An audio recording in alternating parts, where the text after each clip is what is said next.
देखो गुरुत्वपूर्ण इनफर्मेशन आपण आज भिडियो में देवी जो मैंने ओएसयू रे एडमिशन एवं ऑनगोइंग अच्छी एडमिशन कौटार अच्छी आपर जो मैंने पीजी सब्जेक्ट एडमिशन करने चाहते तो पीजी एडमिशन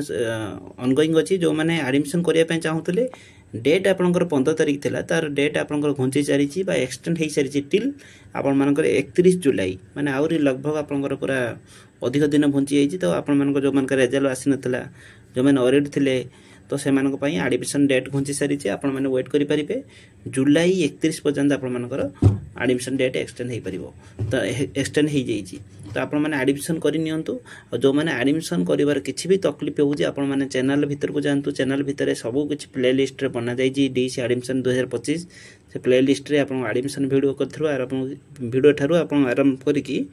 समस्त डिटेल्स आपण मानकर वीडियो चैनल माध्यम पाइपर एवं जदि आपणकर चैनल रे आग एडमिशन कर देइछन्ते आपण माने एडमिशन करिया पय चाहतन त निहाती भाबरे चैनल को सब्सक्राइब कर रखिबे एवं और बेल को दबाई रखिबे जोदरे कि आपण मानकर प्रत्येकटी अपडेट आपण माने समय भितर पाई परिबे एवं ए चैनल रे भिडियोटी निहाती भाबरे सांग मानकु आ ग्रुप मानकु शेयर करंतु जोदरे कि आपण मानकर समस्त जानि परिबे एवं जो माने आपण माने भी एडमिशन करि नाहंती तो एडमिशन आपण कर नियंतु आगामी दिन को एडमिशन सैला पर आपण सिलेबस हो कि आपनकर जेकोसी किसी अपडेट आसीबो आपण आगामी दिन में सब किसी वीडियो माध्यम आपको गाइड करी। Thank you.